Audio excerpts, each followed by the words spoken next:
And they're very moving. Now, one of the speakers was a Supreme Court justice, retired from Rhode Island, and he had a bit of an East Coast accent, almost a Jersey accent, more so than a New England. So I don't know if that accent would have been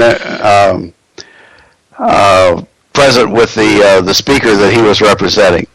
Oh, incidentally, there at the big event, Governor Rauner was there, but he wasn't sitting with the dignitaries on the stage. There were a lot of people dressed up in period garb that participate in this sort of thing, reenactors. We had union reenactments, soldier companies. I don't know how many hundreds and hundreds of these people there were, but there was campsites strewn all over Lincoln Park, and in by the private, we have a private college here. They had reenactors on their ground, and quite frankly, it was fascinating seeing the technology that these people used, and they're very familiar with a lot of the things that would have gone on in the mid-1800s. Also, they had mercantile stores, so that you could go there and buy stuff. It's always handy, if you're going to be in an event, to have a period correct souvenir shop. And some of the stuff was amazingly cheap. They weren't 1865 prices, but they were amazingly cheap. Unfortunately, I didn't need any of it, so I'm at the point where I'm trying to get rid of things instead of acquiring new things. But the only thing I acquired was something, a gun cleaner for black powder rifles and pistol black powder guns. So we'll see how that goes. I felt like I had to make some kind of contribution to the people that came all the way here, set up their stores, and I want to encourage that sort of thing. Yeah, that's very interesting, George. I should have made it into town. I had no excuse not to. I did talk to one lady that was hemming a lot of the clothes, for this event, and she said it was just crazy. People were going, just nuts because it was to the point where we're going to put this porta potty or where we're going to put, and everybody wanted to get involved where, to move one porta potty, it was just, you get a lot of chiefs, too many chiefs and not enough Indians, one of them deals in the part that she was playing, as far as helping out with the whole deal. But, yeah, it sounded very interesting. I appreciate you telling us that story. I just want to touch one quick. Our call-in number is 315-215-1148. Once again, our call-in number is 315-215-1148. And then this is John Fireball Anderson, and that was George Tinkham that just got done speaking, and Mark Morrison.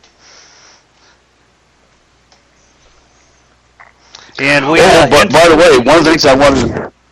Incidentally, this is our first show, and I did get a thumb up, guys, that our shows, we've had a few problems, in the past, and we're actually got a good recorded show going on and live show right now. So we're all three, everybody can hear us, and we can get the call in, so hopefully we'll get a call in.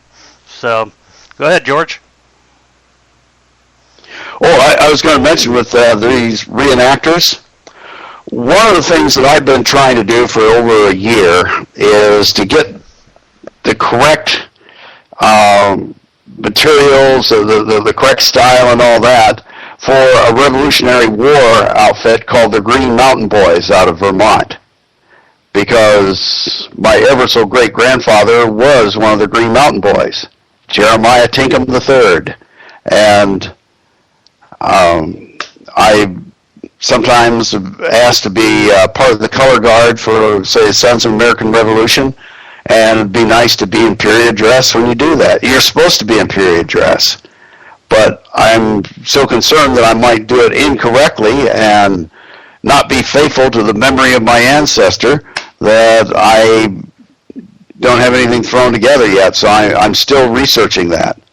I think that'd be kind of interesting. I don't like playing dress up as a rule, but in this particular instance, I could see doing it. And frankly, I think a lot of these people looked like they were having a lot of fun. It was kind of neat being there with them. Too bad you didn't come in, John. It was and Mark, did they have anything like this going on in Bloomington? Because the train would have stopped there. George, if they did, I wasn't aware of it, and I would have thought there'd have been some coverage in the paper or on the radio. Mm-hmm. It sure would have been nice if they'd have had something here.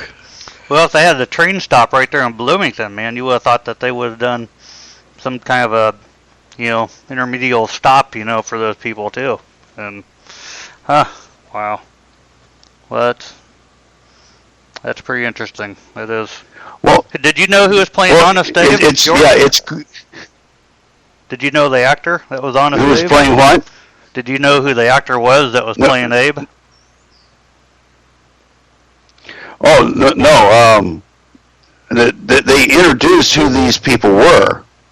And the people were usually former politicians, former judges, ministers, because a lot of the eulogies were given by ministers for Abraham Lincoln.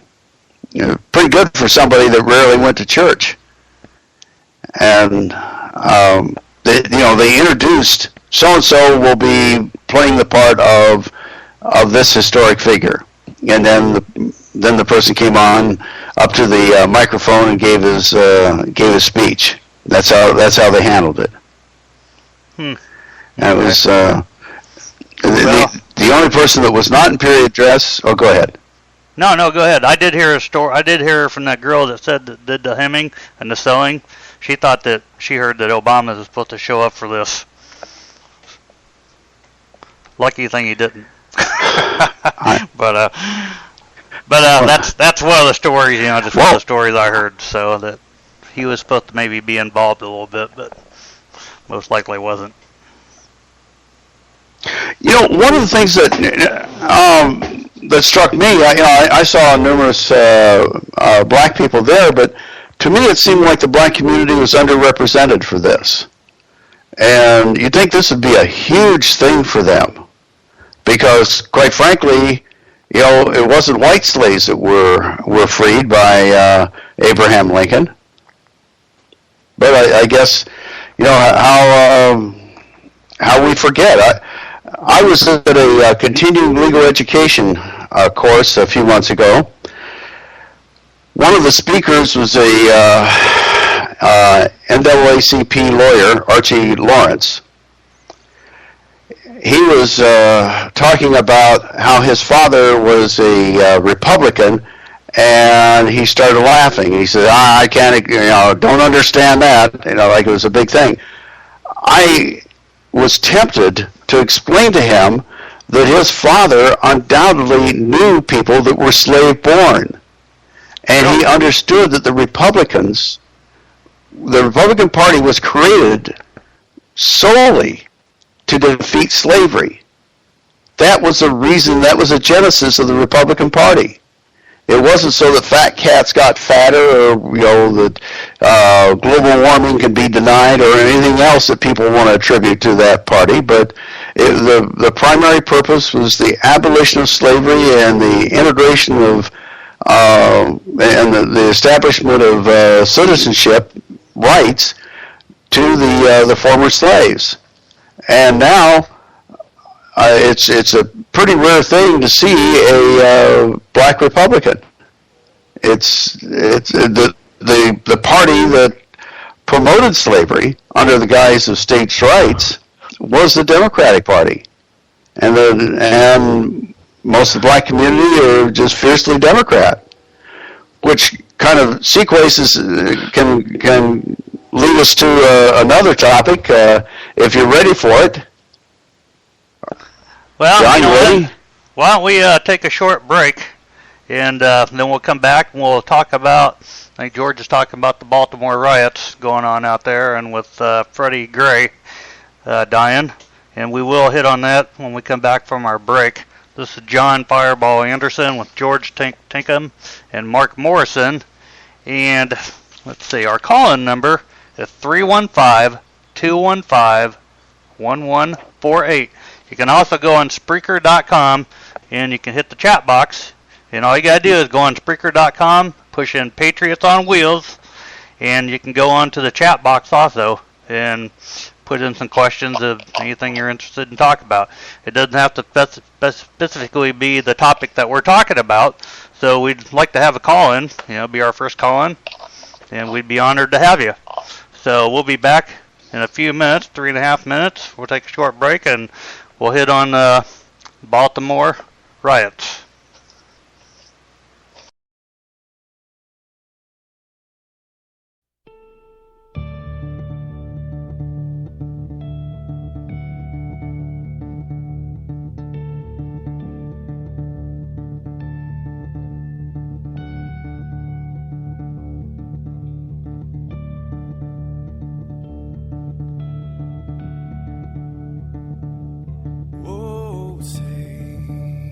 Can you see by the dawn's early light what so proudly we hailed at the twilight's last gleaming, whose broad stripes and bright stars through the perilous fights, oh, the ramparts we watched were so gallantly streaming, and the rockets red glare, the bombs bursting in air, gave proof through the night that our flag was still there. Oh, say, does that star-spangled banner yet wave o'er the land of the free, and the home of the brave?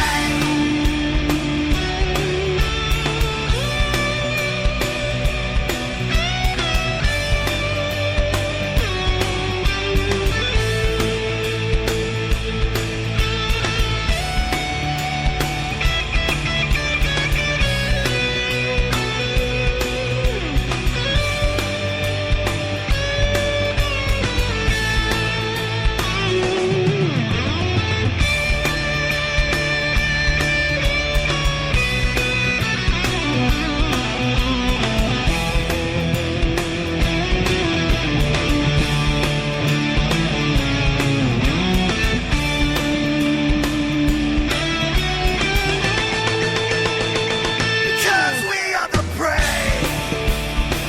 Yes, we are the brave. We'll fight you in the name of the brave. We are the U.S. of A.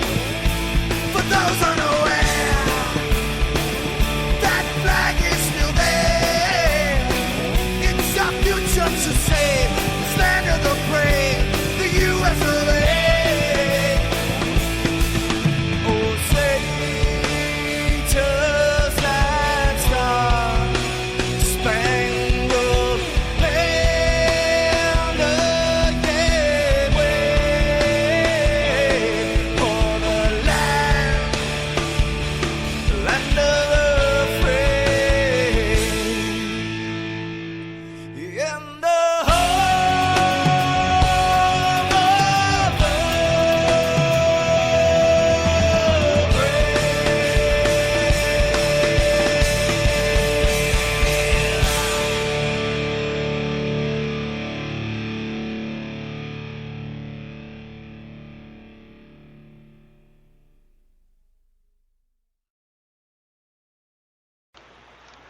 Hello, this is Patriots on Wheels, And this is John Fireball Anderson with Mark Morris.